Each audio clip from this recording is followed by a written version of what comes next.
lifting of Forex on restriction on some product, and also put into consideration the recent release by the federal government about the budget for 2024, and which 8 trillion will be used in servicing debt right there. And that's getting a lot of reaction from the populace. But joining me this morning to take a look at that and the impact of that on the Nigerian economy is Yushau Aliyu, who is an economist and also will be discussing that with me. A wonderful to you. Thank you. Good morning, and it is a good discussion from Benin Center. Yeah, really, because you'll be paying attention to that, yes, really, yes. And insights is one right there. Yes. Now let's come down to the recent pronouncement of the government, because we can't shy away from it. Looking at the budget for 2020, the budget proposal for 2024, and about 8 trillion naira of it will be used in servicing of debt. What impact do you think this will have on the economy? Before you speak on the impact, you have to know the scope of the budget itself. Yeah. It's a proposed budget, to my understanding, of about 26 trillion. So when you have a large budget, definitely you have a large deficit. A large deficit, you have to design ways and manners you are containing the deficit. There is also one contending issue of borrowing $1.5 billion to fund the deficit. When you look at the budget profile of the economy, and you look at the capacity of the economy, it is very disturbing to have a budget of 26 trillion, and at the same time we are servicing debt of about 8 trillion. 8 trillion is so big. When you take our mind back to 2014, under President Goodluck Ebele Jonathan, it was a budget of 4.6 trillion, and it has performed wonderfully, better than a budget of over 20 trillion of 2023.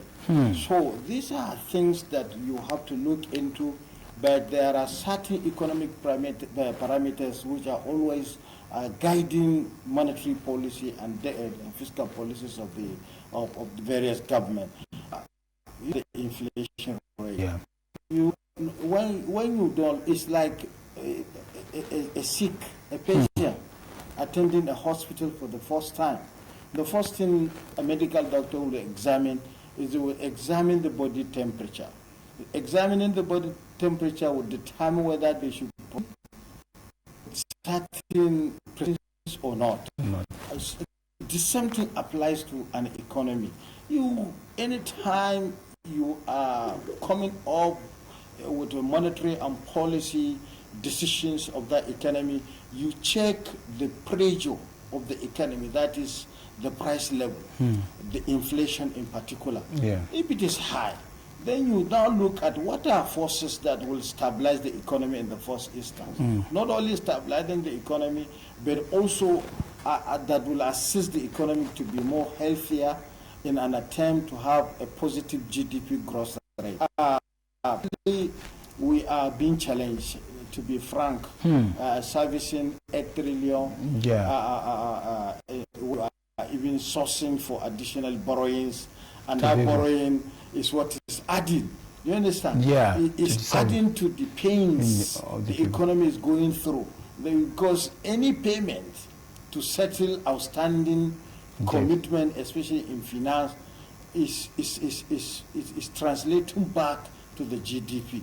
Because how consistent or how committed are you to generate the resources in the economy?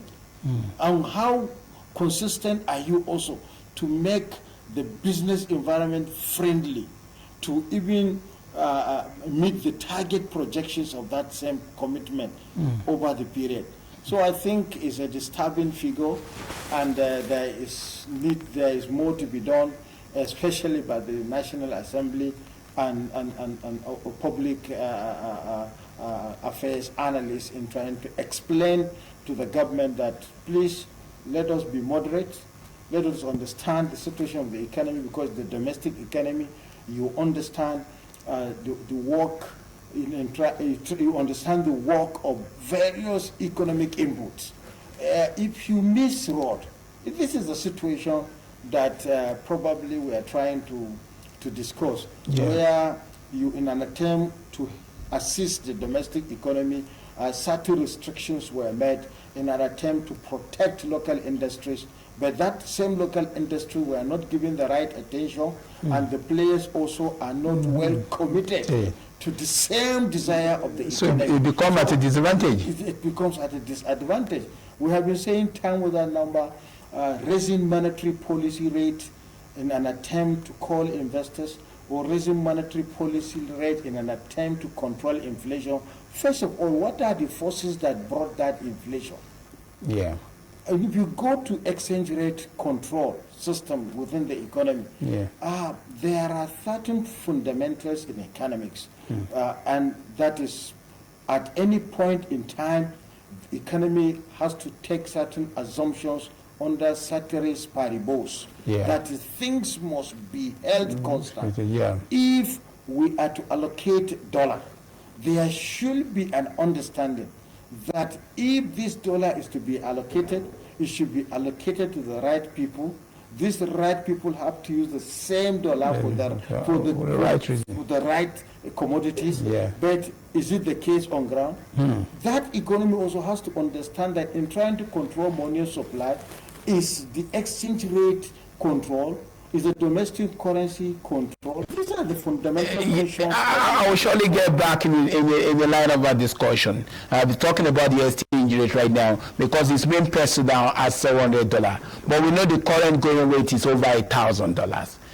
We do not leave the budget at a deficit, considering the fact that we are going to, when we look at amounts we're going to spend on personnel and servicing of debt, it has dropped 62% of the 2024 trillion budget, because we just mentioned 8 trillion for servicing of debt. The personnel then is added, it takes it to about 62%.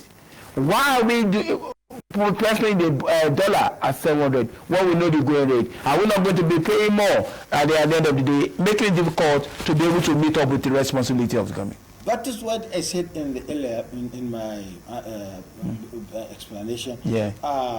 We have transformed from a fixed exchange rate to a floating exchange rate, without consideration to many decisions that we have for the economy.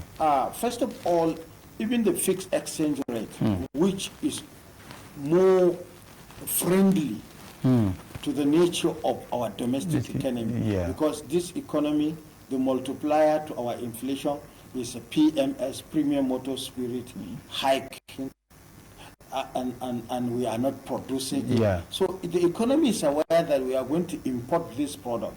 The economy also knows that the economy depends on crude sales, and the economy also believes that we want higher prices for our crude production. But we have forgotten the fact that in getting the higher crude prices for our revenue generation, our appropriation, you understand? We forgot the fact that the changing world price is coming back to our domestic economy because we are not refining.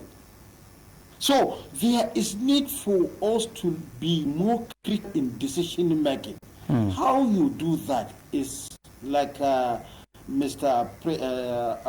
Roy from Benin started. Look, you don't need anybody to tell you that prices going definitely is affecting the welfare of the citizens, because all individuals must have an income that is effective for them to have an effective demand. And in that income is continued to be eroded without any period of time. Definitely the capacity of the consumer, the purchasing power is being eroded, and their capacity to GDP growth is also affected. Notwithstanding, politically, like I begin to explain that if we are to economy using the floating exchange rate and we are importing and we have projected our income to be ABC over a period of time, how stable is the economy? How stable is going to be? And what are the what that we are in an attempt to keep prices stable? The central bank, I always argue that this banks understand that the primary responsibility is to establish stability in general price level. Stability has to go in foreign exchange management. It has to also go financial economy in trying to the right liquidity. But actually, are we observing what will keep the prices stable? Is our political system devoid of making use of that fixes it? We cannot be policy makers and keeping dollars at home, out demanding dollars every day, not for any transaction purposes. You cannot be good leaders if we are putting dollars in our sockaway and expect that our monetary policy is going to work. These are things we check. These are abnormal. So when you have an abnormal situation in an economy, you use abnormal measures to check it. When economy is unorthodox, orthodox economic principle, you use orthodox policies to check them. And that is why always I argue boldly on the MPR, raising of MPR. You are raising MPR, you are thinking that you are controlling the liquidity, you are controlling inflation, while the entire economy is not cashless economy, is money-induced economy. From our village market to our village squares, to our political party system, to our voting system, all is monetized. So you cannot quantify the actual liquidity that is kept with the financial sector. But with the policy implemented by the government, will you not supposed to address that? That is what I'm trying to say. If you are coming with a policy, you have to come with the right policies. You know, fundamental economic problem is what, how? What are you bringing? When are you bringing it? And how are you doing it? So you have to understand.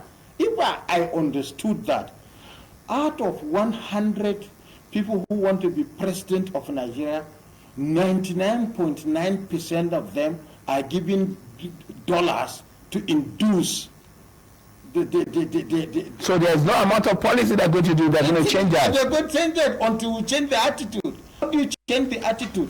Central bank is the sole authority of issuing of managing the legal tender. Now, what is the scope of the liquidity in terms of domestic capacity? How much do we require to Abuja city as it is? How much cash is required to make the economy more conducive for the players, that is the buyers and sellers? Because it's also at the end in economies, it's just the activities of buying and selling that is determining what is coming to government in terms of the size of the economy and also the prospect of the economy. Because annually in all appropriation there is a target growth rate. And if you give a growth rate, you must understand the behavior, the consumption pattern. If you check consumption pattern, what do you consume from January to December in terms of what is produced? Are you consuming what is produced locally? Are you consuming apple, or you are interested in Italian bread? These are things you understand. So you now look at your income. That will translate for government to understand that, look, if we do this policy at this time, it's going to be effective. If we do this, it's going to be destructive. So you now look at, and that's why it is important to understand what is the domestic economy requiring for it to grow. Okay, when we talk about the forex like that, the last administration before this current administration came up with a policy to be able to that people bring out their foreign exchange, foreign currency they have, but despite that, price of the dollar was still going up. Then this administration came with a floating policy to let the force of market and demand depart the money, but it's also rising. You see, we should not deceive ourselves using the laissez-faire. Like I told you, it is easy in China from Guangzhou to Beijing, to Tibet, they are all cashless. Yeah. But in the context of what is called anxiety, from Birnin Kebi to Asaba, you all deal in cash, from the transport everything. to everything. That is one factor about domestic economy. Yeah. But it also goes around from the politicians to Yahoo boys. Are you getting it? Yeah. All of them want to keep dollar at home. How do you control the rising dollar? You give contract Nigerian naira. Because of malpractice, there is BVN. You don't want that money to be in your bank. You send the money to Bureau de Change operator. That is, the Bureau de Change operator will translate into then bring you home. And if you want to travel with your family, you bring the same dollar. You now give the same Bureau de Change. You change to naira. These are the scenarios that you cannot find in an economy that is working, the economy that the monetary policy rate is working, an economy where inflation is being controlled using orthodox method to control it. These are the things you change.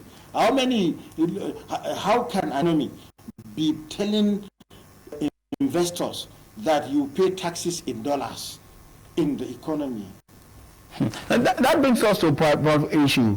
We know that the past administration placed embargo and put restriction on some produce. This administration has lifted some produce. Some argue that the decision taken by the president was to help the local production of that thing, which you also mentioned that we didn't put into consideration major factors before placing it. Now this government has lifted that restriction. Will it be able to ameliorate the current condition? Will in the long run this policy justify the reason why it's been initiated? I just have to commend Kodoso for even having the mind. You see, even if I am the central bank governor, I will revisit that restriction because it doesn't produce any result for the economy. But it has an objective to help the local producers. If you have an objective to have local production, not leave the producers. Unnecessary hoarding of goods and services, unnecessary malpractice in the same production, high cost of production. How can you bring prices down?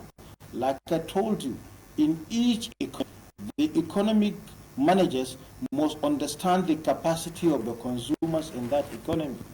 The managers of the economy are aware that they are paying 30,000 minimum wage. They are aware of that. That if the minimum wage earner is to consume local rice, he cannot consume a bag of rice with his income because it is above 30,000 naira. It's not done.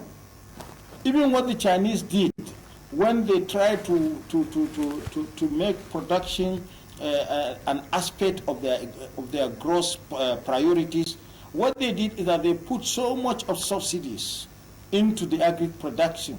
You cannot come and say that a producer is to produce a hectare of rice when a fertilizer, a 50 kilogram of fertilizer is 30,000 naira and expect the price to be down. Do you understand? Yeah. So, but when you come back, Mr. Priestley from Benin asserted that Mr. Roy asserted that you cannot always work with the principle of others. No! We have to look at what these classicals have tried to illustrate and shed more light to us. For instance, why nations engage in international trade in the first instance is as a result of two factors: either comparative cost advantage or absolute cost advantage. And there is no book in the world economy that says that if my income is 30,000 naira, I must consume a locally produced rice that is 55,000 naira, and at the expense an imported rice that will cost me 20,000 naira. It is not positive as far as economics is concerned. But was it not meant to be able to increase the level of production, let more and more people go into the production? See, Our local people are consuming what we produce locally, from Asaba to Inewi, to Egboma, to Uguguala, to Inewi. They consume cassava that is produced on market days. So you don't need to tell them what to consume because they are ready. Their prices can afford. Are you getting the facts? Yeah. So this rice that we are giving emphasis that we must produce it here. Yeah. What are the degree of your ease of doing business in that production? Because the essence of production is not only to produce for local consumption, but to produce and at a relatively better prices, so that we can export. Remember, we cannot export any of our good that we use high cost to produce it, because we will be competed out. And that is the reason why there's no comparative advantage for us. There's no comparative advantage to us. So, and all economies, the United States invests so much in wheat production, and they are taking the lead. The Russian economy has done that, and they are taking the advantage of it, including the Ukraine. So we don't necessarily must be strong in all areas, forgetting the basic economic principle. That you focus on a product where we have comparative advantage. No, not only comparative, where you have efficiency. Okay, so there's another aspect to it. Yes, Why must I produce rice in dry season when I can produce rice in rainy season? Where the cost of production water supply is natural. Are you getting it? And that is the advantage most of the time. Most of the producers of this rice are taking. They are producing in where they have cost advantage, where they also have better government opportunities in terms of interventions. But in our own case, security. Let's quickly one last word from you. The recent decision by the CBN to lift recession, do you think will bring down the price of some of those products? It will not bring until there is a supply bottleneck is checked, because our market has to be more saturated to the level of demand. Then the price will go down. Without supply bottleneck, leave it.